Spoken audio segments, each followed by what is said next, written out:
Bago pa po natin simulan ang kwento, sana'y huwag niyo pong kalimutan ang mag-subscribe, mag-like at mag-share. Maraming salamat po. Paalala, ito ay isang katang-isip lamang. Anumang pangalan, karakter, pangyayari, lugar ay pawang gawa-gawa lamang. Muling nagbabalik ang kwento ni Roldan, Part 6. Unang araw nila Glenn at Roldan sa farm, kaya naman ay sinama sila ni Alex at inilibot sila nito. Pumunta sila sa taniman ng palay at doon nga ay nanumbalik kay Roldan ang buhay nila noon sa probinsya.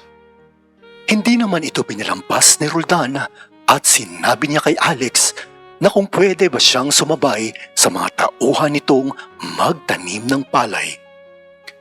Sinang-ayunan naman ito ni Glenn at sinabi din ito na gusto niyang makita si Roldan kung paano ito magtanim ng palay. Tumigil nga sila at doon ay inumpisahan na ni Roldan ang pagtatanim. Ngunit bago pa man ito mag-umpisa, ay hinubad muna niya ang kanyang puting damit at doon nga ay kitang-kita ang maskulado at maganda nitong katawan. Na sa mga oras na yon ay unti-unting nagkakaroon ng pawis na dumadaloy papunta sa kanyang mabalbong pusod.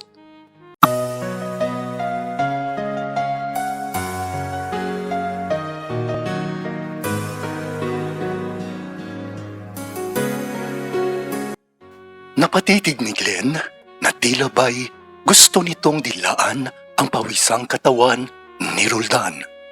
Habang si Alex naman ay patay mali lamang sa pagtitig nito at naaalala nito ang panahon kung saan una niyang nakita si Roldan na walang suot na damit at pawisan at kitang-kita ang broskong katawan nito na nakakaakit tingnan.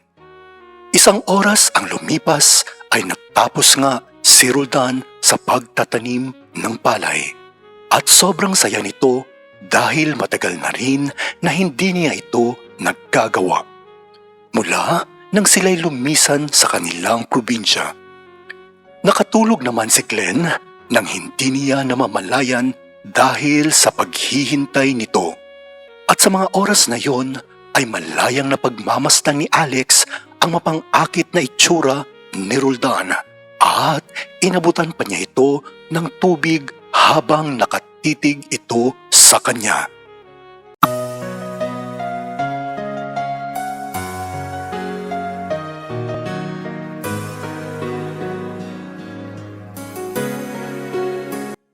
Tumagal pa sila doon at nagkaroon ng oras upang mag-usap ni Alex at Roldan muli. Habang si Glenn naman ay tulog pa rin sa mga oras na yon. Sinabi ni Alex kay Roldan kung kamusta ito at humingi din ito ng tawad sa nangyari sa kanila kagabi. Sinagot naman ito ni Roldan na ayos lang naman at walang problema. Ngunit nakukonsensya ito dahil walang alam si Glenn sa nangyari sa kanilang dalawa. Tinanong naman ni Alex kung ano ba ang namamagitan sa kanila ni Glenn. Ngunit sakto namang nagising ni Glenn at tinawag silang dalawa. Hindi na nga nakasagot si Roldan sa tanong ni Alex at dali-dali itong nilapitan si Glenn na sa mga oras na yon ay bumangon at gutom na nga siya.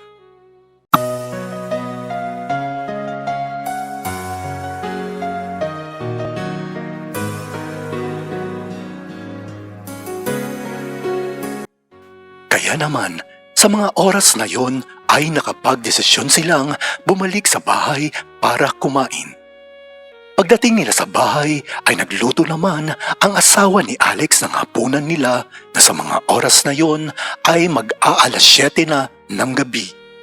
Habang si Glenn naman ay naaamoy na ang masarap na pagkaing inihanda sa kanila. Kumain sila ng sabay-sabay hanggang sa sila ay matapos. Nang matapos na silang kumain, ay tutulungan na sana ni Roldan ang tita ni Glenn sa pagliligpit at paglilinis sa kusina. Ngunit hindi ito pinayagan ng kanyang tita dahil meron naman daw silang katulong na gagawa nito.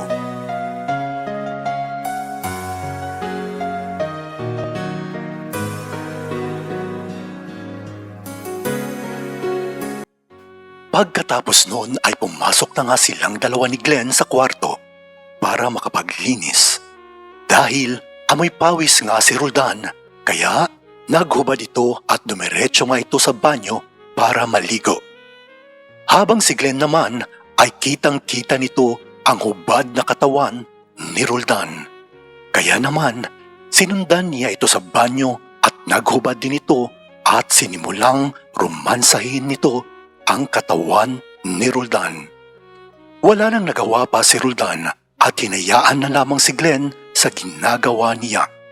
Ngunit habang hinahagod ni Glenn ang kanyang katawan ay bigla namang naalala ni Roldan ang nangyari sa kanila ni Alex kagabi. Kaya naman hindi na nito napigilan pa ang kanyang sarili at uminit na nga ang kanyang katawan at gumanti na rin ito ng pagromansa kay Glenn na sa mga oras na yon ay sobra ang pagkasabik kay Roldan.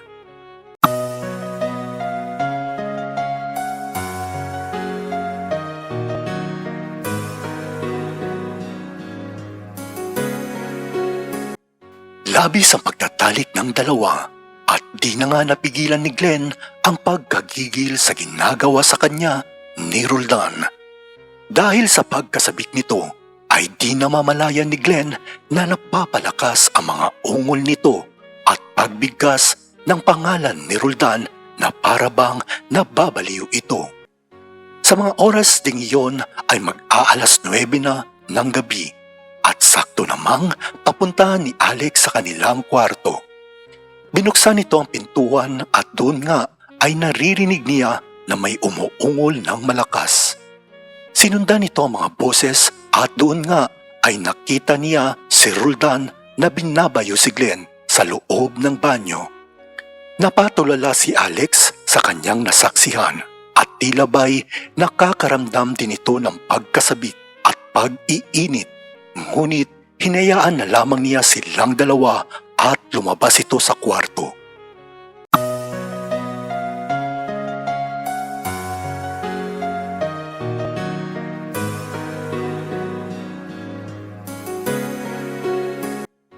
Lumabas nga ni Alex at dali-dali itong bumaba at pumunta na lamang ito sa likod ng bahay upang magsigarilyo. Habang nakatayo ito sa likod ng bahay ay may napansin itong tao sa may kubo. Pinuntahan niya ito at dahan-dahang naglakad papalapit doon. Laking gulat ni Alex na makita niya ang tao na nasa loob ng kubo dahil ito pala ay ang kanyang asawa at nilalaro din ito ng kanilang lalaking tauhan. Walang nagawa si Alex dahil alam niyang matagal na itong ginagawa sa kanya ng kanyang asawa dahil hindi na nga ito kayang paligayahin ni Alex. Kaya naman, imbis na pigilan ni Alex ay hinayaan na lamang niya at umalis papalayo sa kanilang dalawa.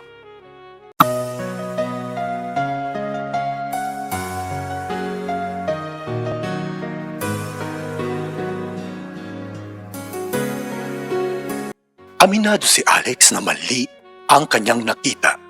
Ngunit alam din naman niya na gumagawa din siya ng kataksilan sa kanyang asawa. Matagal na ding panahon na hindi nagsisiping si Alex at ang kanyang asawa. Simula nang malaman nila na hindi sila magkakaanak. Kaya simula noon ay hinahayaan na lamang niya kung ano ang makakapagpaligaya sa kanyang asawa. Dahil hinahayaan din naman nito si Alex maliban sa hindi nito alam ng kanyang asawa na pumapatol ito sa lalaki.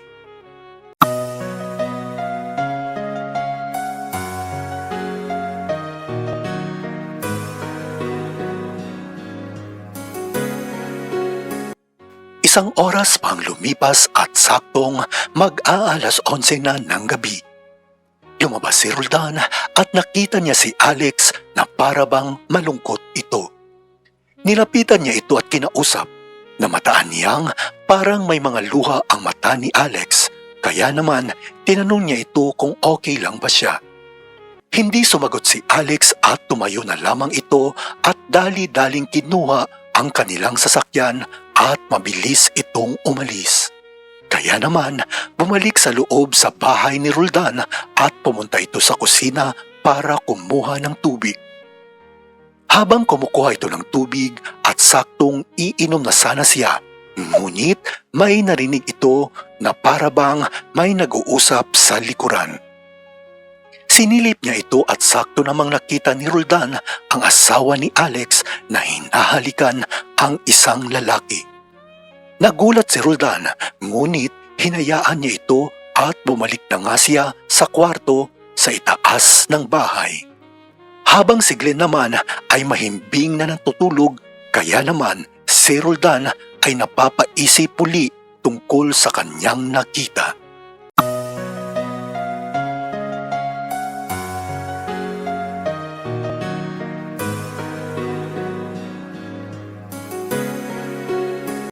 Kinaumagahan ay naunang nagising ni Glenn at nakita niya si Roldan na nakatulog sa may upuan. Dala na siguro ng pagkapagod at sa kakaisip nito sa nakita niya ay hindi nito namalayan na nakatulog nga siya sa upuan. Kaya naman hinayaan na muna nito ni Glenn at pumunta na muna ito sa banyo at naghilamos. Pagkatapos niyang maghilamos ay lumabas ito ng kwarto at bumaba. Napansin ni Glenn na walang tao sa ibaba at hindi niya nakita ang kanyang tita. Nakarating siya sa kusina at wala pa rin doon ang tita nito. At wala ding nagluluto na sa mga oras na yon ay mag-aalas 9 na ng umaga.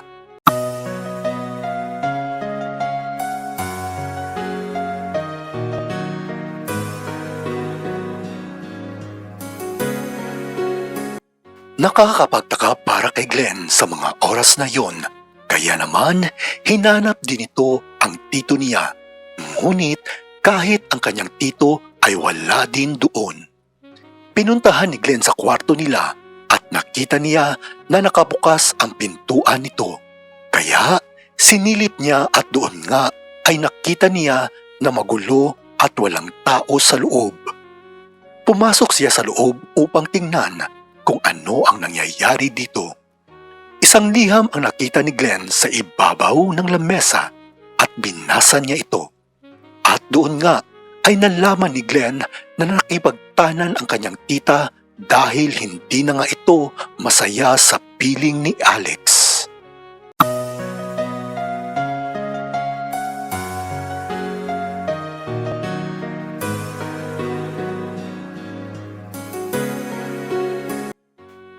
Muling nagtatapos ang kwento ni Roldan, Part 6. Abangan niyo po muli ang kwento ni Roldan, Part 7.